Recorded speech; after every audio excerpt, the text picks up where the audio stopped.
wives could be seen storing up a later reprimand for an errant spouse who, having imbibed more punch than was wise, took to exhibiting an excess of familiarity. One who was certainly in for a later roasting, and this had nothing to do with manhandling women, was the Reverend Dr. Joshua Moyle, who had probably been at the bottle before he arrived. The vicar of Cottington, a man hard to find sober, sought to hide his broken-veined cheeks with thick whiskers, which left his cratered nose and rheumy eyes ever watering as the most prominent features. His wife took less pleasure in his antics than the rest of the guests, as he sought to line up and plant an arrow on the bull, his aim obviously unsteady merely from the fact he struggled to avoid a slight stagger as he released his projectile. As a result, it thudded into a neighbouring target, not his own. The gales of laughter this produced was not taken as an affront. Indeed, Moyle turned to those watching and bowed. "Does not the sound of laughter cheer you, Henry?" Betsy asked, as she dipped a cup into the huge silver bowl before handing it to her brother. "Of course, Elizabeth. Most certainly." The reply, given after a mere sip of the brew, failed to satisfy.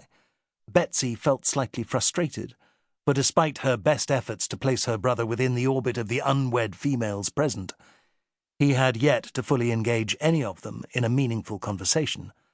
Her quip when pushing him into this event, which had not been easy in itself, that a chateau required a chatelaine, had engendered a response which, while politely delivered, told her to mind her own business. We can always rely on our good vicar for amusement, if not example. Betsy questioned the word good, and as for example, Moyle to her was a bad one, the only saving grace she could recall, his ability to deliver ferocious sermons promising hell and damnation for sins numerous, in many of which he was himself a transgressor. The living he occupied was in the gift of the Tulkington family, in reality her elder brother, and she could never fathom why such an endemic soak was tolerated. Comment on that was also not taken well. Henry had always been hard for her to connect with. A 12-year difference in age, added to a birth that had taken from them their mother, was only one factor to affect their relationship. He'd been sent away to a school noted for its hard discipline. She had been tutored at home by a benign governess, as well as fussed over by servants. In attitudes they were chalk and cheese. Betsy, with her optimistic nature and love of the outdoors, contrasted with her brother's addiction to business, aversion to fresh air, or outdoor pursuits, and what she called his hypochondria. If he was genuinely ill, she could and would show sincere sympathy, but most of his supposed ailments were the product of his imagination. Often these were prompted by things he had read of in avidly consumed medical tomes. If they'd quarrelled in the years gone by, it had arisen from his controlling nature, as well as an absence of anything approaching gaiety.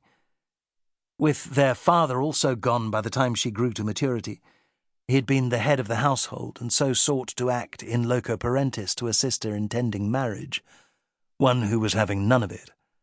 That, however, was all in the past. She was determined, home again and older, that things between them would be different. "Will you aid me in the butts?" "I reckon your aim would be best without it, Elizabeth. It's not a sport at which I have any skill. If indeed a thing of that nature exists, I would make Moyle look like Robin of the Hood." "Well, I have none at all with the bow," Betsy insisted. "You know you're the only person I can ask." That remark seemed to please her brother, though the twitch of his lips quickly disappeared. She thought to mention it, only to conclude a misreading of the expression. Her situation did not permit for even the most restrained of the male guests to hold her elbow, place a second hand around her waist, and whisper closely in her ear to tell her when to release the bowstring. Skittles she could play, as long as no excessive exuberance was demonstrated if all the pins tumbled. Likewise, success in the other entertainments, perhaps. To keep listening to this audiobook, I've left you a link in the description so you can do it, at no cost thanks to Audible's 30-day free trial.